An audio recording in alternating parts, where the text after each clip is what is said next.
नाजरीन, आज हम बात करेंगे उन माओं के हवाले से जो अक्सर औकात गुस्से में आकर अपने बच्चों को बद्दुआ दे बैठती हैं। बेशक माँ के कदमों तले जन्नत है और माँ का रुतबा अफजल तरीन है। जहाँ तक हो सके हमें अपने वालिदैन के हुकूक अदा करते रहने चाहिए और उनका ऐसे ख्याल रखना चाहिए जैसे उन्होंने बचपन से जवानी तक हमारा ख्याल रखा। बेशक वालिदैन की इज्जत, कदर, हुकूक अफजल तरीन है, लेकिन यहाँ पर बात हो रही है कि माओ को अपने बच्चों को गुस्से में बद्दुआ नहीं देनी चाहिए, बल्कि हमेशा दुआ देनी चाहिए। गुस्से में भी दुआ देने की आदत होनी चाहिए, क्योंकि माओ की दुआओं से ही बच्चों की तकदीरें बदल जाती हैं। यहाँ पर एक सच्चा वाकया बयान करते हैं इमाम काबा डॉक्टर अब्दुल रहमान अल सुदीस। एक वाकया बयान फरमाते हैं कि एक लड़का था, उसकी उम्र यही कोई 9-10 बरस रही होगी। वो भी अपनी उम्र के लड़कों की तरह शरीर था, बल्कि शायद ही उससे कुछ ज्यादा ही। ये वो दौर था जब ना आज की तरह बिजली के पंखे थे और ना ही गैस के चूल्हे। घर भी मिट्टी के और चूल्हे भी मिट्टी के हुआ करते थे, और ना ही उस जमाने में दौलत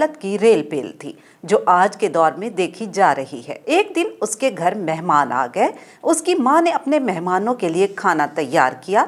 बच्चे ने शरारत से उस सालन में मिट्टी डाल दी। अब आप खुद ही उस माँ की मुश्किल का अंदाजा लगा सकते हैं। गुस्से का आना भी फितरी था। गुस्से से भरी माँ ने सिर्फ इतना कहा, जा तुझे अल्लाह पाक काबे का इमाम बना दे। इतना सुनाकर डॉक्टर अब्दुल रहमान अल सुदीस रो पड़े और कहने लगे, आप जानते हो ये शरीर लड़का कौन था? फिर खुद ही जवाब देते हैं, वो शरीर लड़का मैं था, जिसे आज दुनिया देखती है कि वो काबा का इमाम बना हुआ है। डॉक्टर अब्दुल रहमान अल सुदीस किसी भी तारुफ के मोहताज नहीं है। 2010 तक के आलमी सर्वे रिपोर्ट में ये बात सामने आई है कि इमाम काबा अब्दुल रहमान अल सुदीस इस वक्त पूरी दुनिया के मुसलमानों के लिए मकबूल तरीन शख्सियत हैं। अल्लाह ने उनको दुनिया की सबसे बड़ी सादत अता की कि उनको अपने घर का इमाम बना दिया। अब ना सिर्फ वो इमाम काबा है, बल्कि हरमैन की निगरान कमेटी के सदर भी हैं। डॉक्टर अब्दुल रहमान अल सुदीस ये वाकया कई बार सुना चुके हैं। ये वाकया सुनाकर उन्होंने माओं को इस जानिब तवज्जो दिलाई है कि वो औलाद के मामले में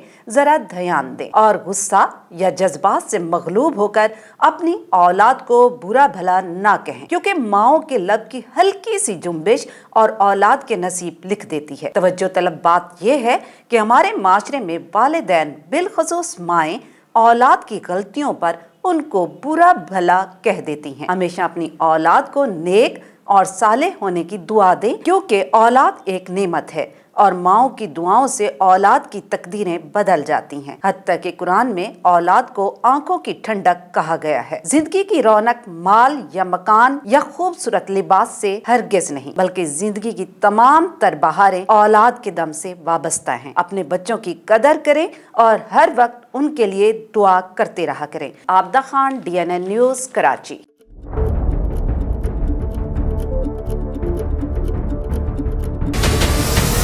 हमारे चैनल को सब्सक्राइब करें और बेल आइकन पर क्लिक करें।